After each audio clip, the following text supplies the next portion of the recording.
life. You got this. Go chase it, live your life. Enlighten you. Let the light shine through. Light. Enlighten you. Just see it through.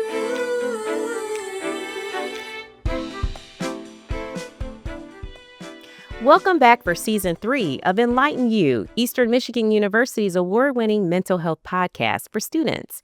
I'm Melissa Thrasher. And I'm Lolita Cummings. You know, when we started this podcast a few years ago, we knew many of you were struggling with your mental health, but we had no idea how Enlighten U would be received. But over the years, we've seen your comments, and we've heard you say this is a valuable show that helps to meet your mental health needs. And for that, we are grateful. Oh my gosh, Melissa, we sure are. With that said, we're going to try to meet your mental health needs a little bit differently on this first show of the season. Typically, we bring on just one guest to tell their story, but today we're welcoming 5 different guests. And surprise, but none of them are students. We designed this show to serve a more proactive purpose. You see, all 5 guests are coming to you one by one to spend 5 to 10 minutes sharing with you the services their offices provide so that you know the academic services available to you to start your year off strong. If you attend a different university, there's a good chance your university offers these services as well. Just ask one of your professors or check your school's website. So, in just a minute, you'll hear from Dr. Oscar Alcaine, who will review the mental health counseling and other services provided by CAPS, which is short for Counseling and Psychological Services Office. Then Dr. Calvin McFarland, who will let you know about many of the academic services available to you. Kristine Gatchel, who will tell you about the assistance our Writing Center provides. Then we have Juniper Barrack, who is representing our Office of Campus Life and is going to explain how you can get involved in your campus community. Lastly, Dr. Ron Flowers, who will talk about building a community of caring. And as always, we have Dr. Aisha Mustafa, a resident mental health expert, a licensed clinical therapist, and an assistant professor in EMU's Department of Leadership and Counseling. Please stay with us as we welcome them all to Enlighten U. So we're going to start with Oscar Alcaine from CAPS. Oscar, what's your title over there? Now I know you're interim. Yeah. Well, I've been a staff psychologist for a while. I've been at Eastern since 2006. And most recently, starting in June 2nd, I became the interim director there. Congratulations. Yeah. Thank you. Yeah, thank you. So we wanted to bring you on at the beginning of the school year so you can talk about everything that CAPS has to offer, what students can expect when they come into your office. So what can you tell us? Well, I think first of all, people may be confused a little bit by what CAPS means. And so there's a counseling part to it, which really pertains to what we do for the individual student.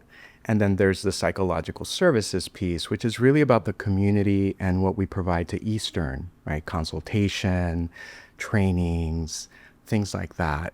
So today I really want to focus more on the counseling piece of it. Okay. So if I'm a student and I'm having some kind of mental health issues, and I reach out to you, first of all, how do I reach out to you? Where are you guys located, and what can I expect to receive? Absolutely. So, yeah, we're located on the north end of campus, so on the corner of Oakwood and North Huron River Drive, and we're right next to the IHA building. So if you walk into our building, what you want to do is you want to make a left. We're at the Campus Wellness Center, okay? And the way that you can reach us is you can call 487 or 1118, our number, or counseling _ services at emich.edu. And what happens there is, we'll send you an email, we'll have you fill out some paperwork online, and then you come into your first appointment where it's basically you and a person, maybe a trainee in the room. They're asking questions and trying to get a sense of, what's bringing you in, what's going on, and then devising a plan for how can we help. Mm-hmm. We talked before the show started about crisis. So if I'm a student, how do I know if I'm in a crisis or not and I need the services offered? I think that's a really great question. So for us, a crises, there are kind of 5 different categories that we think about. So if you're someone who's struggling and you're having thoughts of suicide, for example, that would be considered a crisis. Or you're having thoughts of wanting to hurt or kill another person. That would be another reason to come in. Sometimes students encounter loss in their life. So maybe they lose a parent, a grandparent. So that would also be considered a crisis. And sexual assault or physical assault would be another situation. The last category that we think about is when people have what are called strange or unusual experiences. So like if somebody's hearing a voice, or if somebody's hearing a voice telling you to go do something, that would be a situation where we would want the student to come in. Or also if you have a friend, your roommate, if you know that they're going through something like that, it's really important to get them help quickly so that we can assess the situation and make sure that they're going to be safe. So do you treat students only, or do you offer services to like staff, faculty members? Yeah, we don't. So yeah, this is really a service for registered students, right? So if you're a registered student, you are eligible for counseling. I'll talk a little bit about psychiatry, which actually does have a charge. Okay, Yeah, got it. so So that's these different. services that we're talking about now are free. Yeah. Okay. Yeah. And this is talk therapy, right? This is what everybody thinks about. You sit across the room from someone and you talk about what's going on in your life. Okay. You said something that just a second ago, I thought that was very important. So even though I may, as a student, may not need services, I may know someone who does, and then I can reach out to you. You can, Or okay, you how can would we do reach out that? to us. You can't make an appointment for the student. Right. But let's say you're concerned about someone and you just don't know what to do. You're at a loss, right?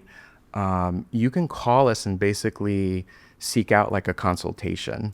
Like, hey, what do I do in this situation? I don't know how to get my friend, my roommate, or whoever it is in to see you. What kinds of things can I say? And then we can kind of help guide that, or at least give some advice. Got it. Okay. Yeah, that's really important. That's really important. So what about the psychiatry services that you all offer? Yeah, we do have a part-time psychiatrist. So unfortunately, those services are not free. And what we do is we try to look at whether the student has insurance or not, or what kind of insurance do they have, and can they utilize that insurance? Because sometimes they can't utilize, or it's a plan that has a very like high deductible, for example. And so in those situations, we could have the student fill out a form, a reduced fee form, where they could come in. Unfortunately, they'd have to pay out of pocket for that. But it is at a reduced rate. And like I said, we try to work with the insurance if possible. Okay, that is good. And so if a student needs help, is there any kind of, any kind of like average time for them to be seen? Or is it, when you go, is it like when you go into the ER and the ones who are most, critical are seen first? I mean, how does that work? Again, that's a good question. In a crisis situation, right, we have designated crisis spots throughout the course of the day. And so we would work that in however we could. If you are someone who's not in crisis and you're just looking for a routine, like first appointment, like an intake appointment, that can really vary over the course of the year. So last year, I can tell you the average wait time for our students was 6.44 days. That's not bad. Which is amazing. which I don't know, folks, so that's amazing. which is amazing. Now, we were pretty fully staffed, right? And so I had mentioned before that we're down 2 positions right now, so that might change a little bit. But yeah, 6.44 days last year was pretty good. Yeah, and out in the community, months, 3-4 months, yeah, it's a whole different ball game. Yeah. And for us, we try to maintain contact with the student. So we tell them if something changes, right, and you're waiting and it becomes an emergency, we want you to come in, right? So we don't want people hanging out if they're dealing with something that is very intense for them. We don't want them just hanging out and waiting for something to get worse and worse and worse. Right. And I had a follow-up question. Can you talk about confidentiality? Because a lot of people are like, well, I'm talking to a therapist who works for EMU, and how's that Yes. going to impact housing or financial aid or Yes. my teachers knowing? Yeah, wonderful question. Yeah, our services are confidential, right? Obviously, there are exceptions when that changes. So if somebody is in danger, we can break confidentiality.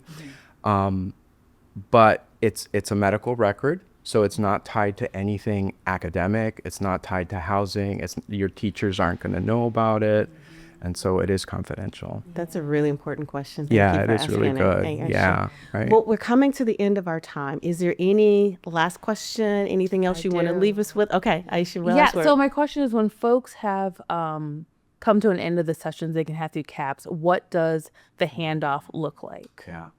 It really varies. And so let's say we're getting to the end of the year and someone is headed back to Indiana or Ohio, right? It's hard to help them in that situation because we don't know who's in their community and those kinds of things. But if it's something local, we can try to help the person make a connection in the community. We do have a couple of training clinics on campus, right, that we refer to. If they have good insurance that they can utilize, we try to help them use that. Right. And so Psychology Today, for example, is a wonderful website that people can go and they can look up therapists. You can filter them out by the type of insurance and the type of services that they offer. So we try to help them with that. Yeah. Thank you. Yeah. You look like here. Well, I wanted to ask too about advice. Like, what advice would you give the students who are afraid to seek CAPS? Yeah, I think, look at it as, I think the first step is being aware that there's something going on. So if you're a student who's struggling, you don't feel like your normal self, or your functioning has been impacted, or you're feeling really distressed by what's going on, I would say don't wait. All you're doing is you're walking into someone's office and you're just going to have a conversation, right? You're going to have a conversation and hopefully get some answers and have some kind of plan for how to move forward. Oh my gosh, you made that so easy for me. It just made it sound so easy. Yeah. And you can meet CAPS people. I've met several, Diane Yasser and Carolyn Calloway at different outreach programs. Yes. And you're like, oh, this is a normal person I'm going to be talking to. Exactly. And that's a great resource. And I always want to plug, last year they had the LGBTQI support group and the Yes. Students of Color group. So Yes. these are additional services that are Yes. not part of the Yeah. sessions that students can have. Absolutely. So group is, you can do group for as long as the group goes for. And we are going to try to have those two same groups. We're also trying to do what's called a Worry Well group. That will be like a short-term 4-week group. And we also want to have an interpersonal process group. So we'll see if these groups, get off the ground. That's But great. we're- Yeah, yeah. good That's luck great. to you. Yeah. Thank you. Yeah. Unfortunately, we're out of time. We're Yeah. bringing on numerous different people from the Yes. offices today. We're so grateful. Yeah, that thank you came so on. much This for is- having me. I know Yeah, this is a thanks for service all the really great important. work too that you provide to our students. Thank you so Absolutely. much. Thank you, Yeah. Oscar. Thank you. So now we're welcoming Calvin McFarland, who's an associate vice president for what, Calvin? Because you Yeah. cover a lot of areas. Yes, I do. Student success and then academic support services. Okay, so what does that cover on campus, and what does that mean to students who are needing help? Oh, wow. That covers a lot. So I actually see students that start from the very beginning as freshmen when they come in the SOAR. So I oversee that area as well as our orientation department. Also our academic advisors and our career development center, as well as our disability resources center, as well as our home and success center, and just newly added our Rec IM, as well as our housing areas. So for students who we're doing this show for first of the season, beginning of the school year, for students who may need some help throughout the year, which of those, I can't say obviously that none of those areas are unimportant, but what areas are they most likely to seek help from, and how do they do that? Probably the academic advisors, because they've met the academic advisors already when they came through SOAR. Also, our Home and Success Center, they have career coaches and success coaches there that kind of dictate and navigate the students where they need to go if they have a question regarding anything. Basically, it's almost like the concierge of my area to kind of direct students what they need to do and where they need to go. Okay, so if they need, for example, like a tutor or help with a specific subject, or what else might they come to Holman for? Yep, the tutoring, the success coaching, our mentoring program is also out of the Holman Success Center. Those are the three basic areas for Holman, mentoring, our tutoring, as well as our success coaching. So who's mentoring and what's the mentoring? All this? So the mentoring program, we're collaborating with a company called Mentor Collective, and we've been collaborating with them probably like the last 8 or 9 years now. And it's a peer-to-peer mentoring program. So we look at our juniors and seniors who are in academic good standing here at EMU, and we pair them with our incoming freshmen that are coming in based off of some just like likeness of different activities that they like to do and outside of the classroom.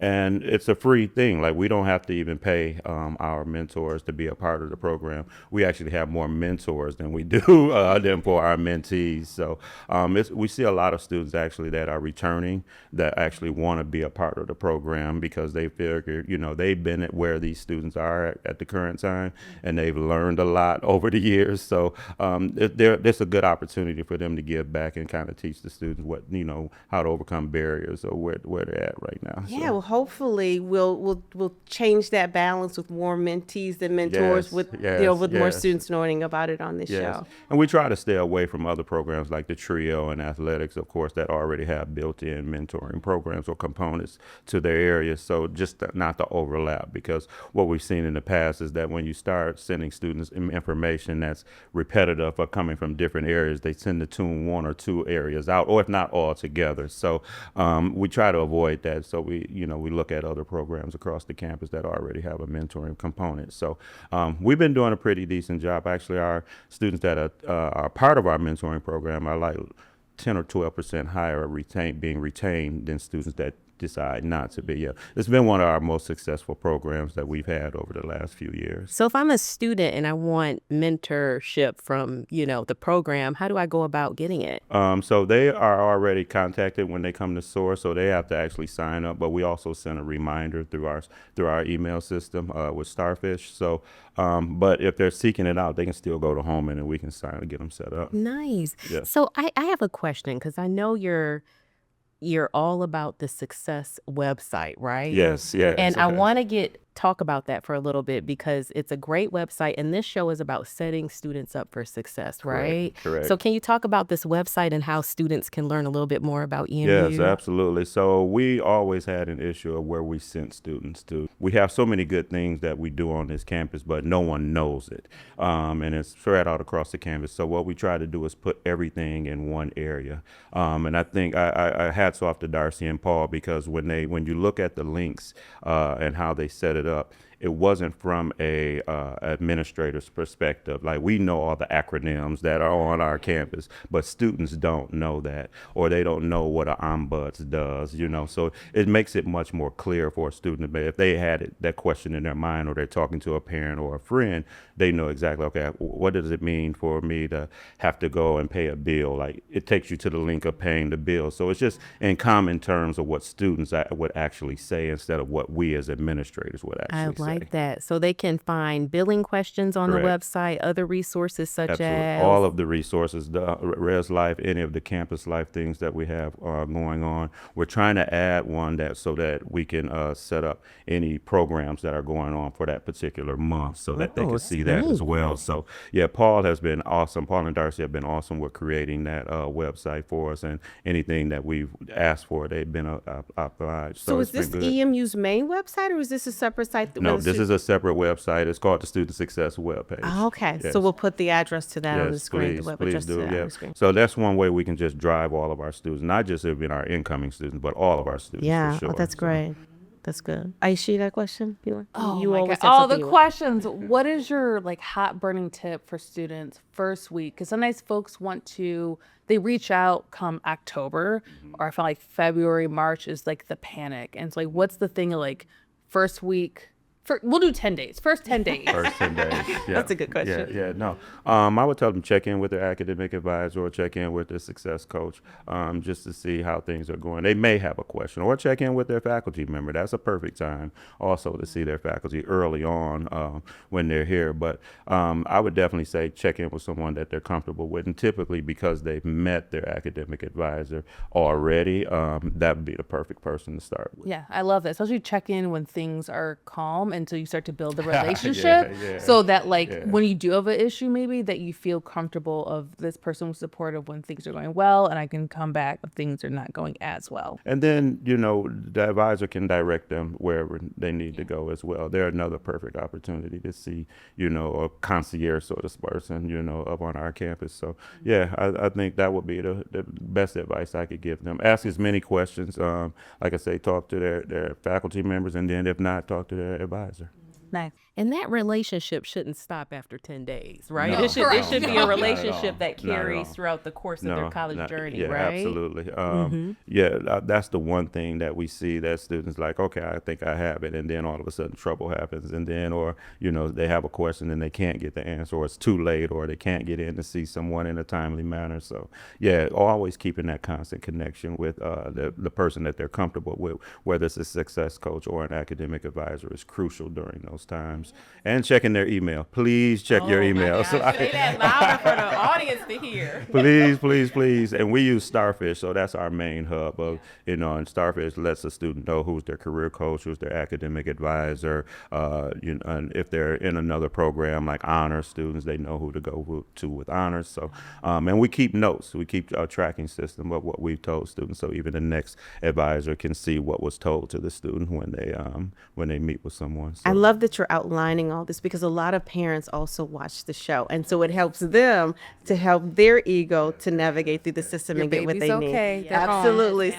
So this is good. No, that was one thing that we're going to start. I'm probably going to ask, kind of jumping ahead, but we're going to start a newsletter for parents. Oh, great. This will be our first time doing that, just to keep them informed of what's going on, and their student can't come home and tell them anything. They'll know, they'll know themselves of deadlines, that certain deadlines that are occurring, on our campus and what's happening on our campus. So we want to keep them informed, because they are probably our best cheerleaders, and support, outside of us. And I always tell parents that, if your student will meet us 50%, we'll be sure to meet them the other 50%. But they have to put in and advocate for themselves at the same time. So. Absolutely. Let me ask you one more question, and we're almost out of time. But you also cover the Rec IM, and obviously physical health is a part of mental health. We want to always strive to have our students with the well-being piece. Also the sense of, belonging and engagement. We're encouraging Justin and his team to come up with things that we can do throughout, the weeks, because we have a lot of students that go home on Thursdays, and the campus is kind of empty, so we're encouraging programs to be done throughout the weekend to keep our students engaged with our campus. And the sense of belonging and engagement only increases the retention and persistence. So. Absolutely. One last question from either of you. I want to talk about internships right quick. Oh, I have a follow-up. I'm a big advocate of internships, and students should start early, right? Yes, yeah. Right. That's where our career services office can be a really helpful service. A lot of our internships, most of them are coming out of the academic departments, but the career services staff can at least direct the student to where they need to be, and depending on what their internship is. Good. So start early, right? Would you Basically, encourage? Yeah, we're going to actually start making a process of students to we have a process where students have to see an academic advisor after their first year and their second year. We're going to start try to get that process in play to start seeing a career service person as well. So. Yeah, because I teach PR, and our students are required as a graduation requirement to complete an internship. But we often send them over to the office over there to actually find opportunities, if we can't find something for them. So it definitely works. You got a quick follow-up? Yeah, so follow-up for that is just plugging the resources of looking out for the job fairs. The career services has the career closet where folks can get free clothing for careers, because a lot of it's like, well, what am I supposed to wear here? Including one of my students and colleague, Tamia, does the etiquette dinner of how do you interact in these corporate settings, because I don't know what spoon to use. And so like there's so many resources that are available for our students. Yeah, no, you mentioned the career closet. That has probably been one of our most exciting things that has come. And all of our clothes are donations from companies and stores from around the area. So, and students get to, when they come in, they get to keep those clothes for free, But yeah, we're actually opening up a second part of the career closet right across in McKinney Hall. Like, it's gotten that big. We emptied out one closet in UACDC, and then it filled back up. And so it's exciting, and we're thankful for all of the donations, and then even our students that are coming through that need support and need the clothing, and it's being utilized in a great way. So That's great. And I think this episode will have aired, but September, I think 14th, Career Services is partnered with JCPenney to have 40% off. And so if folks show their ID, and I'm like, ooh, I got to make sure I'm in town. And so there's so many resources available. Yeah, no, it's been really good. Like, I've been at the president's functions at the president's house, and students there have like, I just went to, the career closet. This is what I wore. I picked this out and they wore it there. But yeah, some really nice things. I went in there, I was like, whoa, but yeah, no. One of our alums, she actually, after hearing about it, she actually donated a lot of her business suits to to the area. Yeah. All right, we got to end it here. Okay. Thank you so much. Valuable information. Thank you for this opportunity. I appreciate it. Thank you so much, Calvin. Yep, appreciate it. Thank you, Calvin.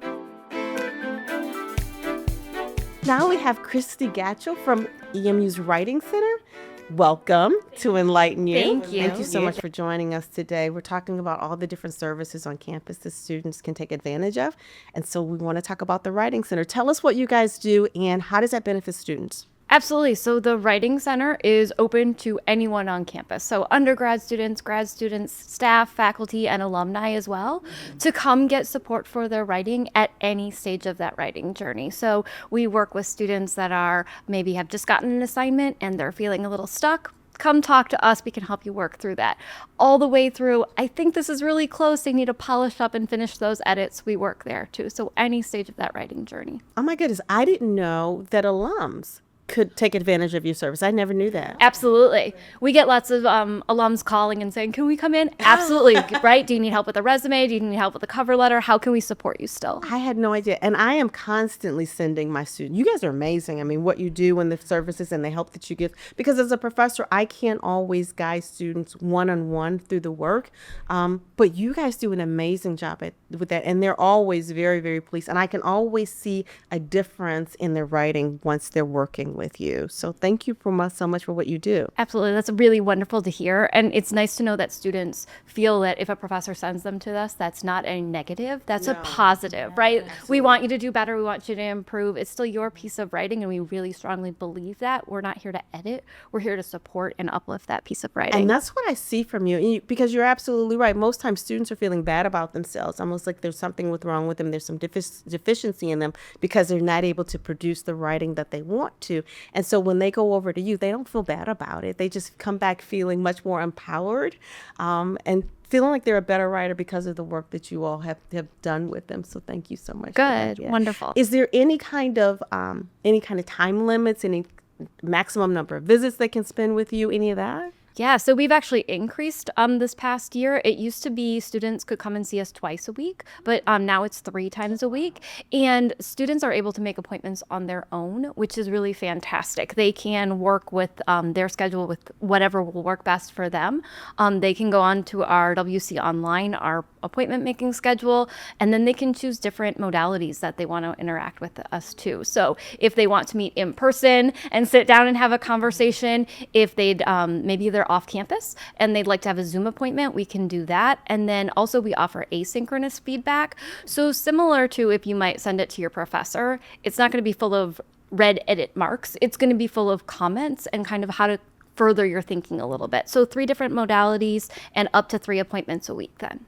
Awesome. Excellent. That is a lot. Wow. I am so impressed. I didn't even know you had services for staff. Absolutely. We work with lots of the, yes. My faculty colleagues use it and like they're like it's amazing, and then they're like, I want this person. And my understanding when I went to schedule the appointments like this week and next, it's not you're waiting weeks to get in. You usually can get in the next day or that day, even depending on when you're trying to make an appointment. We have staff that are not just at our main location in Halle Library, but we have a location in the College of Arts and Sciences in Pray Herald. We have one in the Science Success Center. We have one in CHHS. So there's different locations that students can go to as well. And we do have staff. And the nice thing, if you are staff or faculty, you are working with a grad student or a part-time lecturer. So we also are meeting you where you are.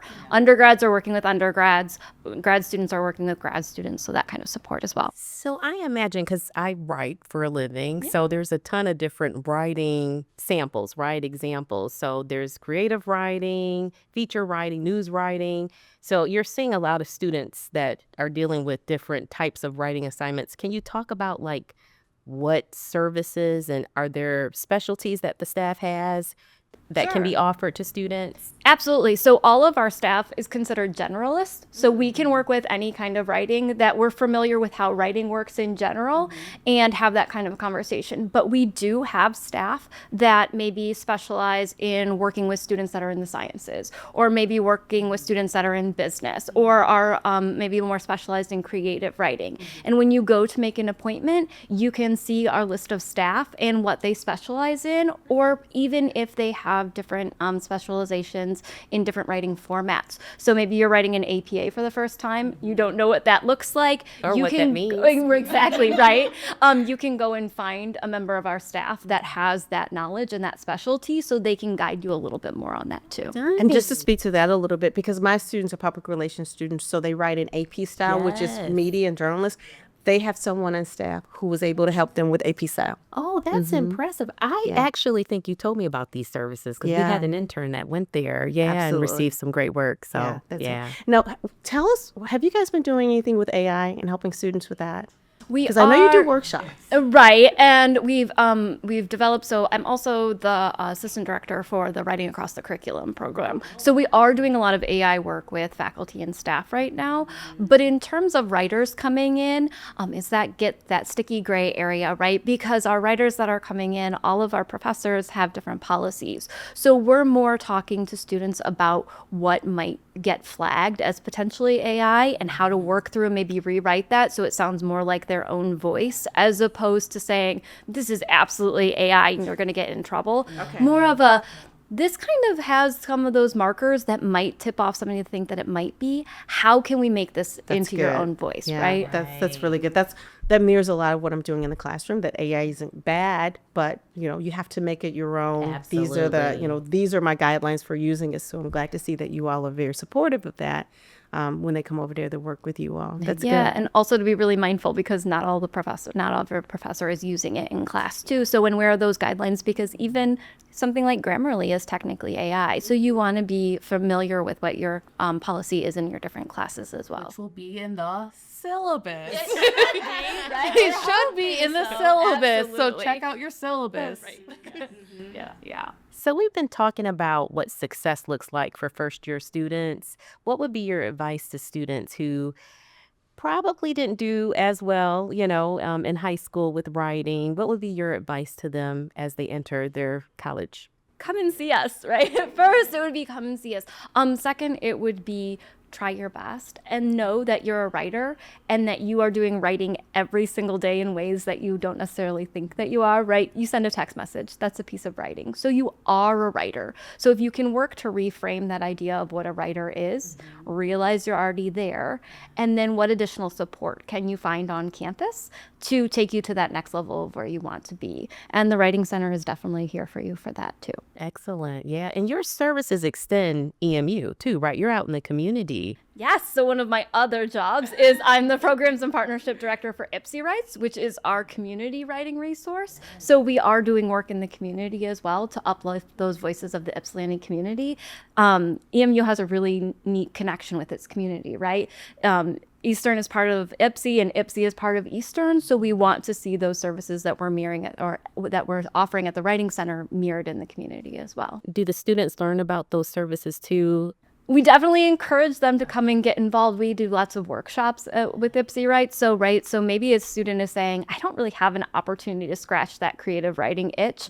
We'll tell them IPSI Writes has a workshop coming up on XYZ. Here's how you sign up and get involved that way too. IPSI Writes does a lot of great work in the community. So yeah, that's great. Yeah. Any other events, activities, services you want students to know about before we wrap it up? So students, if you are wanting support on a specific thing that you're finding in class, let your professors know that we do workshops in the classrooms too. So professors, staff know that you can reach out to us about certain workshops. But students, if you are wanting something specific, know that you can come into the Writing Center and we can work with you on that as well. I love that. So it's not just the professors knowing that they can come to you. Students can actually let their professors know that the services are provided, and then you'll come into the classroom. Absolutely. That's Absolutely. great. Yeah, I love it. I want to highlight again that everyone is a writer, and that it's not punishment for a faculty member, staff member to say, hey, maybe you need to get help with writing. And part of it, what I've had working with you this summer with writing across the curriculum, is building up that confidence. I love how you meet folks where they're at and figuring out, like, we want your voice to come through. Like, I think this is what you're saying, but sometimes like a little shift of something can help. Because even when I was in school, there was so much shame around like the red marking and oh my God, and I wish I would have utilized the services that are like, this idea is great, but we can tweak it in this way. And then I'm like, oh my God, this is what I wanted to say. And it's just like this exciting relationship you can build. We get to be writing cheerleaders, right? I'm not here to tell you that it's wrong. I'm here to say, I didn't understand that. Can you explain it to me? Oh, you did? Can we put this in writing that way then, right? So definitely that idea, instead of being an editor and critiquing, it's much more supportive.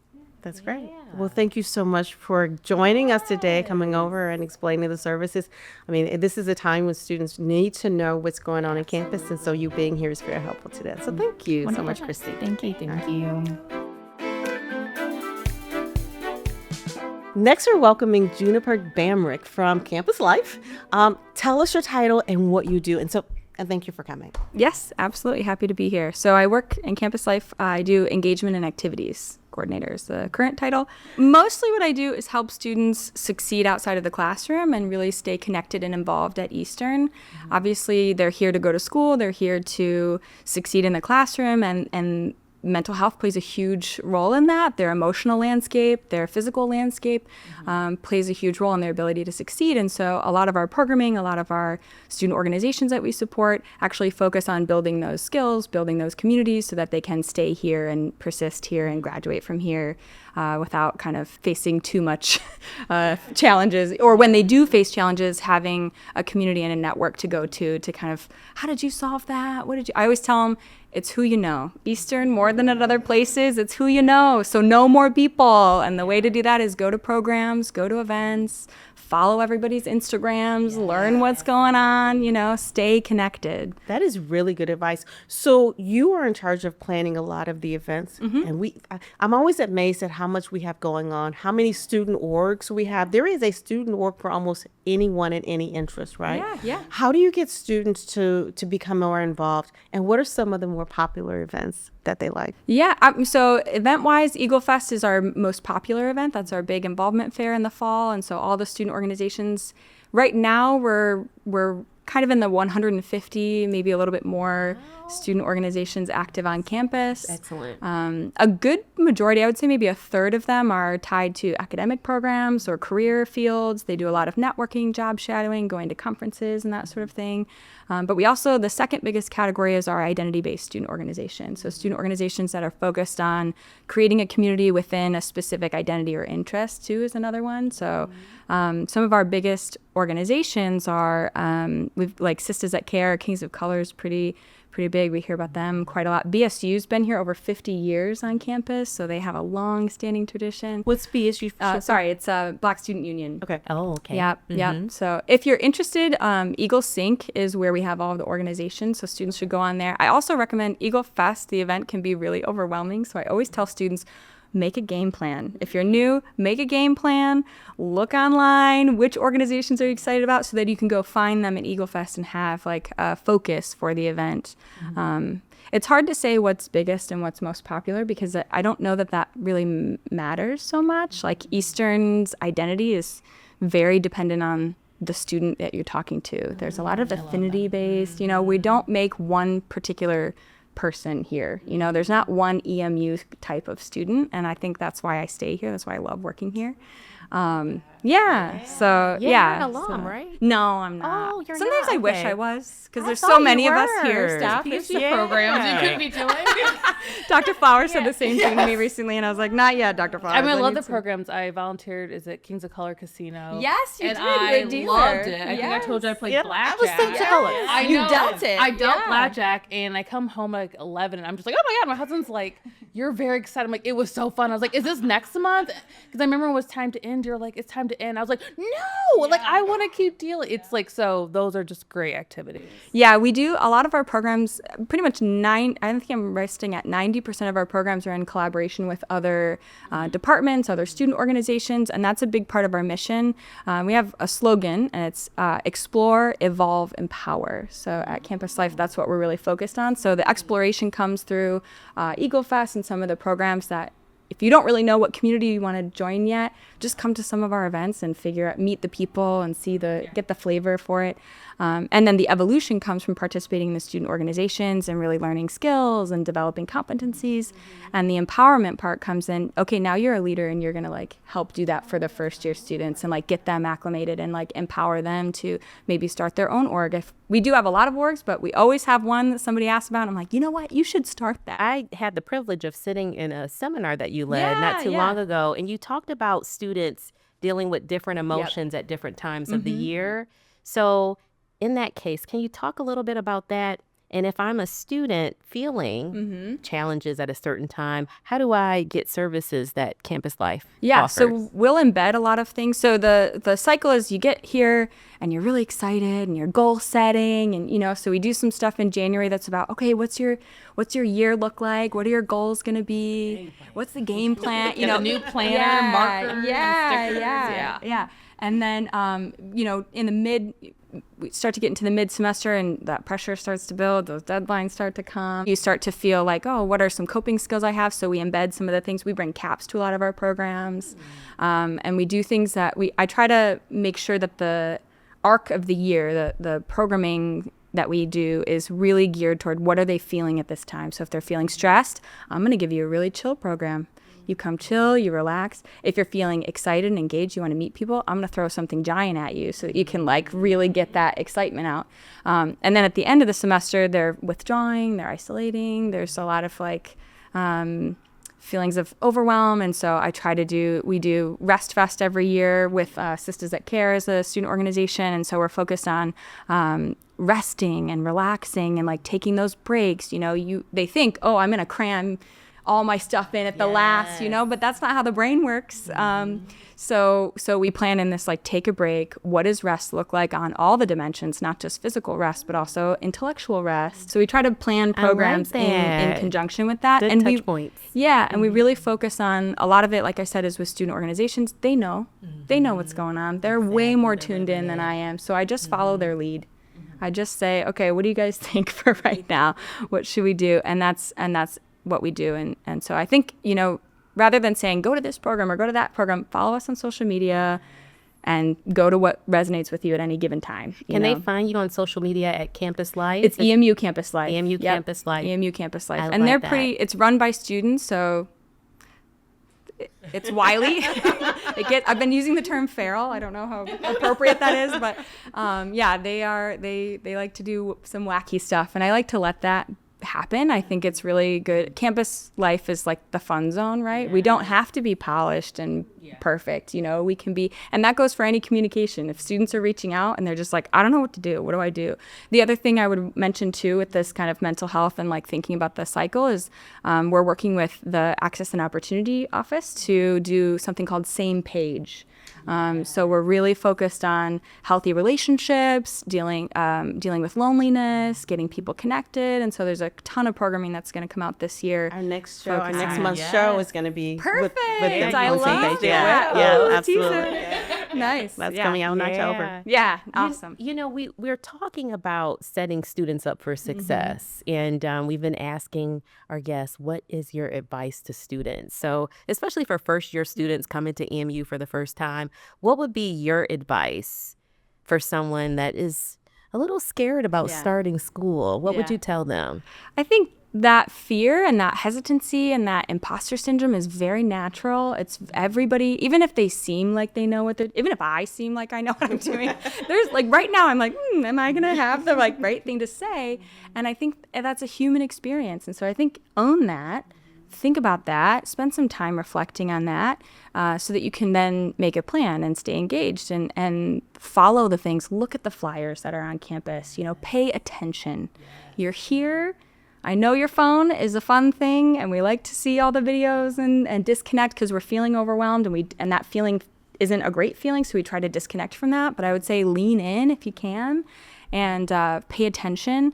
And then from there, give it a try. Try everything. Commit to 1 to 2 things.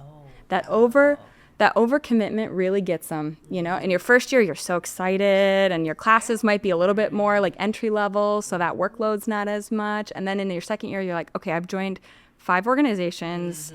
I know I love these events. By the way.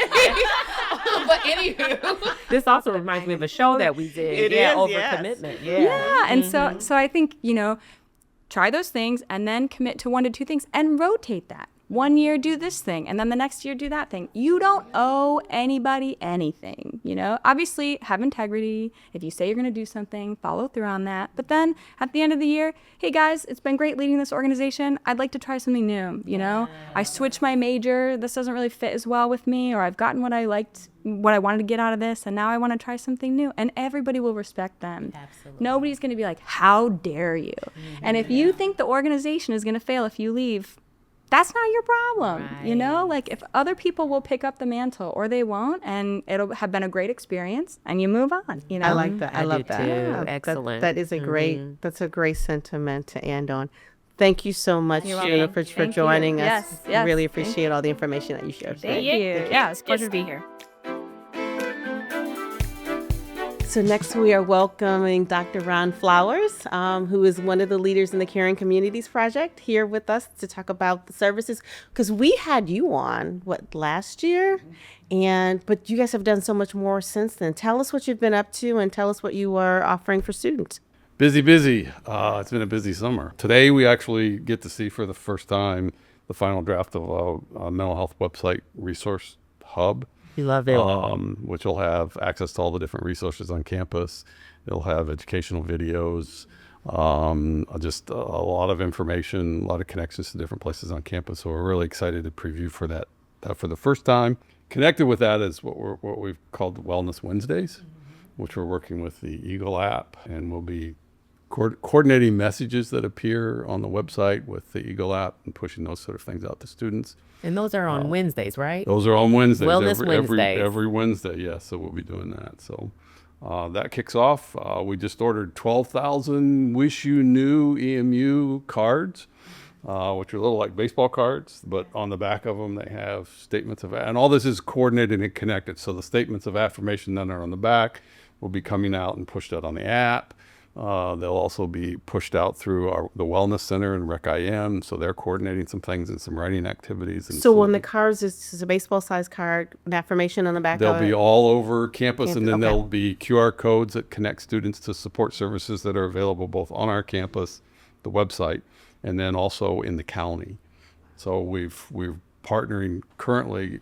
We've begun a partnership because of the Wish You Knew campaign, because they have a Wish You Knew campaign that they do with the school systems in the area. Right, and that's Washtenaw County, right? Yes, that's Washtenaw County. So we borrowed that with their permission and added the EMU. We thought that tagline sounded pretty good. And then we're going to do some other things partnering with them, but really looking to expand from off the campus to the community where a lot of the resources are that students might need in terms of their support. And then out of that, in October, of course, October is Mental Health Month, Yes. we'll be collaborating with the Washtenaw County Health Department and sponsoring a mental health summit on campus, which will take place in the morning. All of our providers and all the support services off campus will gather to sort of how can we build networks, how can we strengthen our ties and coordinate our activities. And then in the afternoon, we may have bitten off way more than we can chew. Because when we presented it, you were like, whoa, that's not a little event. So in the afternoon, we're going to have a wellness fair. So we'll have all the different organizations on campus and off campus present so that the students and community can then engage and work. So that will be for students. That'll be for students and Like, I want to community. go. I Is know, there a yeah. date for this? So we October can. October 22nd. Awesome. Perfect. And that'll start like at the wellness fair, which is open to the community, will start at 1 o'clock. Okay. And it'd be all afternoon, and it's in the student center. So we've booked the whole place. Yes. Hopefully the weather's nice, so we can set up tents and stuff, little things out on the patio area and do that. Yeah, so looking forward to that. And yeah, that's not a. You haven't been doing anything at all since you I last haven't, night. I haven't done, Oh my I haven't done goodness. anything at all this summer. And we've got all kinds of. I mean, we're going to be at new faculty orientation. We've developed some infographics that really sort of summarize how faculty can approach and work with students, and taking 15, 20-page like articles about what faculty can do and sort of synthesize them down into like a one-page type thing. Doing the same thing for students, so we'll be involved with student orientation and working with all of our support services on campus and what we do with that. And yeah, it's been a real busy schedule while we're also planning what rolls ahead. So we met with the people over at Michigan who have developed a course for faculty. And it's a Canvas course shell that they can sort of take at their leisure and watch any module they want and interact, because we know everybody's busy. And so everything that we've constructed is small, short, quick, so you can access it at your convenience. It's not going to, you don't have to sit through an hour and a half class or anything like that. You can do a 15-minute module, get the kind of information, pick which one you want. You can jump around. So that we're in the process of designing that.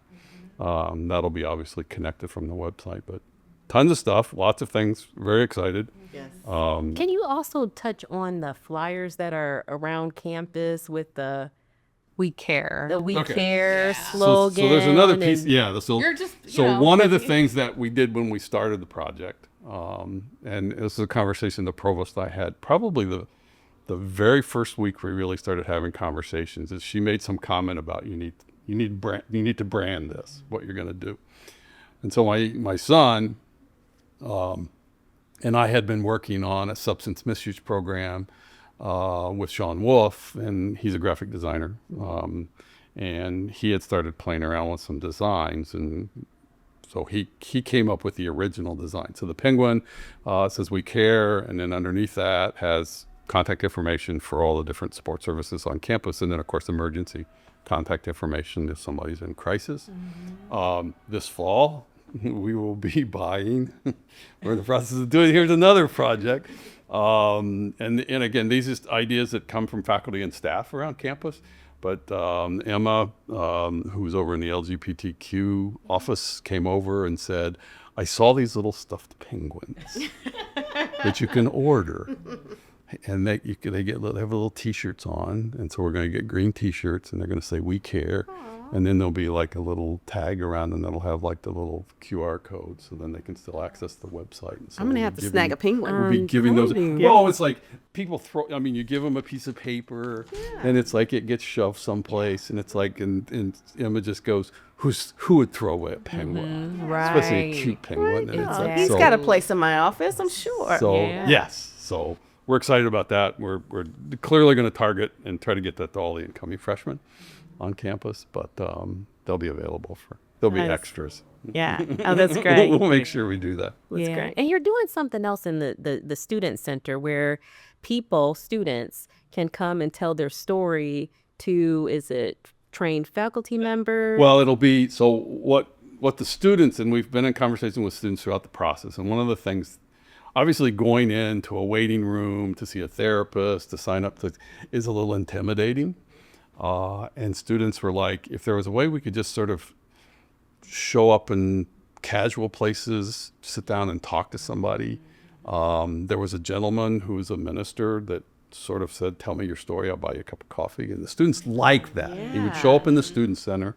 And so we said, okay. So we went back to our support service folks and said, could you do this? And they said, probably not every day of the week, but we could schedule. And with two of the counseling services through the College of Ed, through our counseling program, and then the behavioral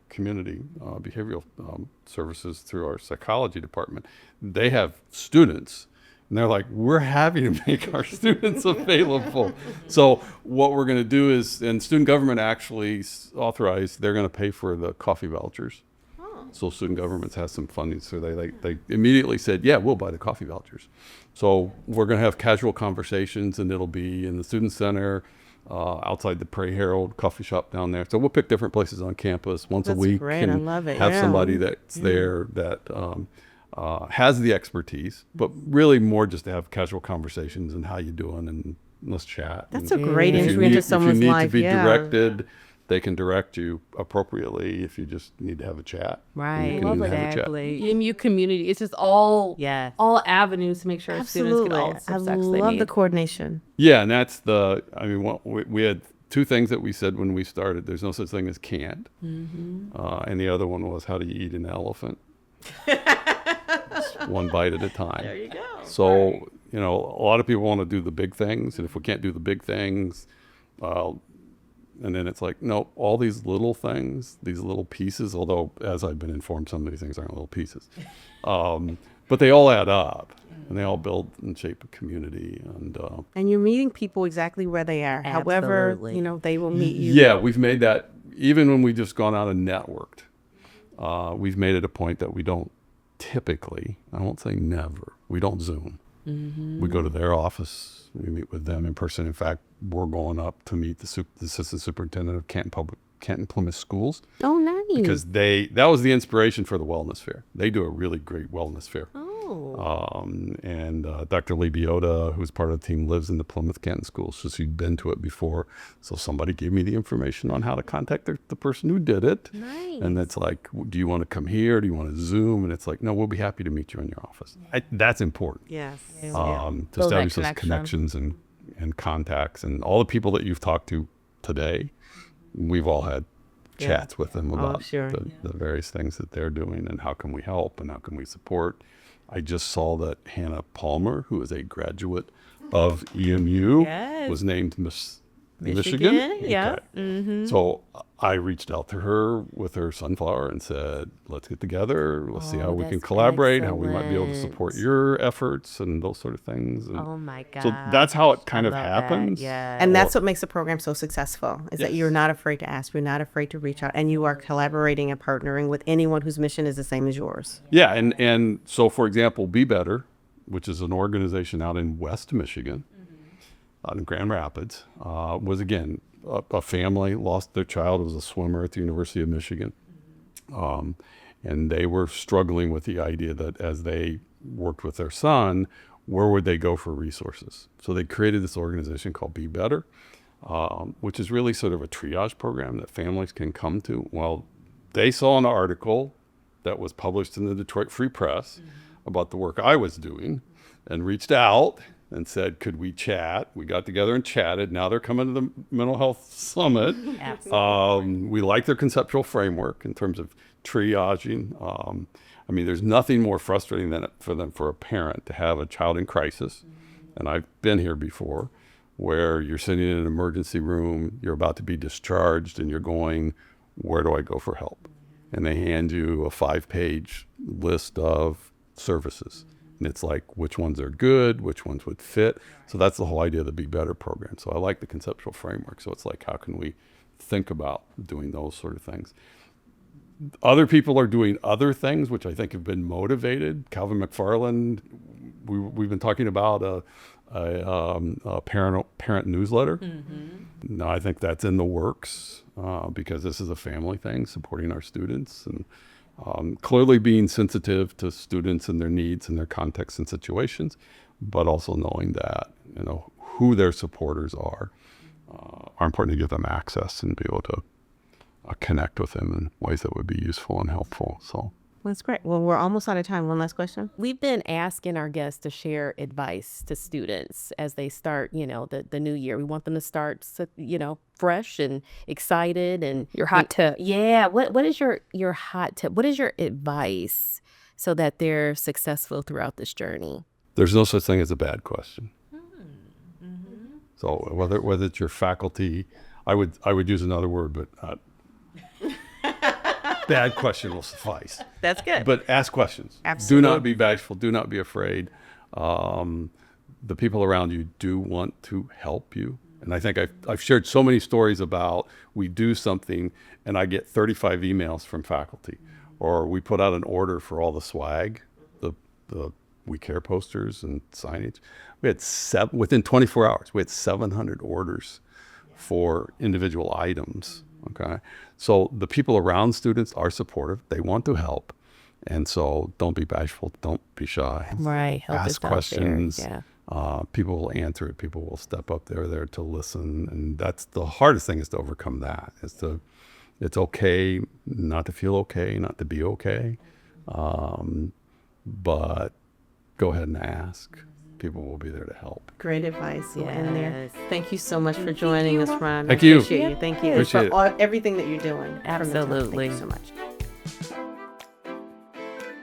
You know what, Melissa? I am so glad that we decided to start this year off a little bit differently than how we normally do, because I think it just gives all the students so much more information to have a great year than they've had in the past, because they know what's available to them. Yes, what a great idea. And it was so nice to hear from all their different areas. So we're starting the school off right. We are. Yeah, this is exciting. Yes. Thank you all so much for watching this month's show.